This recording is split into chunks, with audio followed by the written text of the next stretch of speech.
नमस्कार. आपण पाहतात learn with Javed Sen Patil YouTube channel. या चॅनलवर आपण फक्त आणि फक्त शैक्षणिक माहितीचे व्हिडिओज पाहत असतात.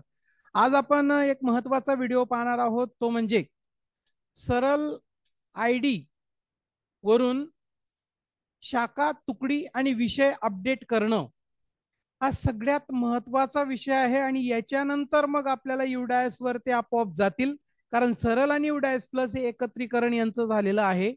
सरल मध्ये ज्या वेळेस तुम्ही विद्यार्थ्यांची शाखा, विद्यार्थ्यांची तुकडी, विद्यार्थ्यांचे विषय अपडेट करत नाही, तोपर्यंत ते युडायस प्लस मध्ये जाणार नाहीत. आणि त्याच्याशिवाय फॉर्म 12वीचे बोर्डाचे फॉर्म सुद्धा भरता येणार नाही. 11वीचे पण ते आपल्याला करायचे आहेत. तर आपण ती माहिती आजच्या या व्हिडिओमधून पूर्णपणे बघणार आहोत. तोपर्यंत तुम्ही जर चॅनलला पहिल्यांदाच भेट दिली असेल आणि अद्याप चॅनल सबस्क्राईब केलं नसेल तर चॅनल सबस्क्राईब करायला विसरू नका.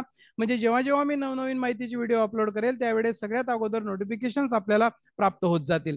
तर बघूया मित्रांनो, काय आहे नेमकं ही माहिती. आपण गुगलवर गेल्यानंतर दरवेळेस जे काही आपण सरल आयडी ओपन करत होतो, तर आपण आता या साईटने सरल आयडी वर स्टुडंट पोर्टलवर जायचं आहे. सरल ज्याच्यामध्ये आपण ओपन करत होतो ते आपण नियमित याच्याने न जाता ही जी काही साईट मी तुम्हाला दिलेली आहे, डिस्क्रिप्शन बॉक्स मध्ये सुद्धा देणार आहे, त्याच्याने आपण स्टुडंट पोर्टल ओपन करायचं आहे. स्टुडंट पोर्टल ओपन केल्यानंतर अशा प्रकारचा इंटरफेस तुम्हाला दिसेल. Log in here AY 2025-26. याच्यामध्ये तुम्ही तुमच्या कॉलेजचा युडायस नंबर टाकला, त्याच्यानंतर त्या ठिकाणी आपल्याला पासवर्ड इथं टाकायचा आहे. मग पासवर्ड टाकण्यासाठी आता जो तुमचा पूर्वीचा पासवर्ड होता तो आता या ठिकाणी जर तुम्ही तो पासवर्ड टाकला तर तो पासवर्ड आता घेत नाही. मग त्याचं काय करायचं, एक डिफॉल्ट पासवर्ड जो काही आहे तो आपल्याला याच्यामध्ये आता टाकायचा आहे. डिफॉल्ट पासवर्ड टाकून एंटर करून कॅप्चा, या जो काही खाली कॅप्चा दिलेला आहे तो कॅप्चा टाकून आपल्याला ही सगळी माहिती जी आहे ती टाकायची आहे. मग आता हा जो काही जो तुम्हाला मी पासवर्ड सांगितला डिफॉल्ट पासवर्ड, तो काय राहणार आहे, तर तो G कॅपिटल GUEST 1 2 3 आणि उद्गारवाचक चिन्ह हा पासवर्ड अगोदर टाका.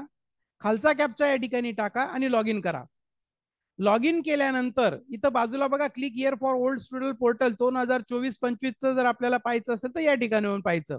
25-26 ला लॉग इन करायचं असेल तर इथं इथं तुम्ही गेस्ट 1 2 3 उद्गारवाचक चिन्ह हा पासवर्ड टाकला डिफॉल्ट, याच्यामध्ये खालचा कॅप्चा टाकला, लॉग इन केलं. लॉग इन केल्यानंतर तुम्हाला अशा प्रकारचा इंटरफेस दिसेल. या सगळ्या सूचना बारकाईने वाचा. 30 सप्टेंबर पर्यंतची आधार वैध विद्यार्थ्यांची नोंदीप्रमाणे संच मान्यता होणार आहे. त्याच्यामुळे या सूचना सगळ्या अत्यंत काळजीपूर्वक वाचून घ्या. 11वी-12वी करता अत्यंत महत्वाचा आहे शाखा याची नोंद, त्याच्यानंतर विद्यार्थ्यांच्या विषयाची माहिती आपल्याला भरता येणार आहे, मात्र 30 सप्टेंबर नंतर हे भरता येणार नाही, म्हणून आता 12 तारखेपर्यंत करणं गरजेचं आहे. हे सगळं त्याच्या हे वाचलं गेल्यानंतर इथं क्लोजला बटनला क्लोज करा. त्याच्यानंतर तुम्हाला जो डिफॉल्ट पासवर्ड आहे तो आताच एक्सपायरी होत आहे, म्हणून याला तुम्हाला रिसेट करावा लागेल, चेंज करावा लागेल.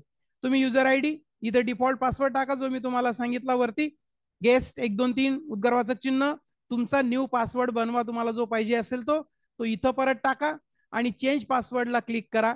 चेंज पासवर्डला क्लिक केल्यानंतर पासवर्ड अपडेटेड सक्सेसफुली येतं, ओके होईल. ओकेला क्लिक करा आणि त्याच्यानंतर तुम्हाला हा तुमच्या कॉलेजच्या लॉग इन, शाळे कॉलेजच्या लॉग इनने तुमचं हे ओपन होईल. स्टुडंट एंट्रीला क्लिक करा. स्टुडंट एंट्रीला क्लिक केल्यानंतर खाली 11वी-12वी अशा प्रकारे माहिती दिसेल. अकॅडमिक इयरला सिलेक्ट करा. अकॅडमिक इयर तुमचं सिलेक्ट ऑलरेडीच आहे ते, ग्रेड 11वी का 12वी, डिव्हिजन सिलेक्ट करा. डिव्हिजन सिलेक्ट केल्यानंतर इथं गो बघा, हे शेवटी गो आहे, गोला क्लिक करा. गोला क्लिक केल्यानंतर तुमचे सगळे विद्यार्थी इथं एका खाली एक दिसतात. खाली 1 2 3 4 5 6 पेज दिसतील, तुमचे जेवढे विद्यार्थी असतील तेवढे. इंग्लिश, एन्व्हायरमेंट आणि हेल्थ एज्युकेशन हे दिसतील तिथं. इथं पुढचे 6 विषय, सॉरी इंग्लिश सोडल्यानंतर पुढचे 5 विषय आपल्याला सिलेक्ट करायचे आहेत ड्रॉप बॉक्स मधून. तिथं त्याला जर क्लिक केलं तर खाली सगळे विषय येतात, तिथून आपले विषय सिलेक्ट करा. इथं अपडेट म्हणा. शेवटी अपडेट म्हटल्यानंतर तिथं आपल्याला अपडेट वरती असा मेसेज येईल की अपडेट, हे बघा विषय मी तुम्हाला सांगितले होते अशा प्रकारचे विषय येतात, तो विषय निवडा. विषय निवडल्यानंतर डाटा अपडेट सक्सेसफुली, इथं आपण ओके म्हणा. ओके म्हटल्यानंतर तुमच्या त्या विद्यार्थ्याचा म्हणजे एका विद्यार्थ्याचा डाटा सेव्ह झाला, यशस्वीपणे तुम्ही तो सेव्ह केला.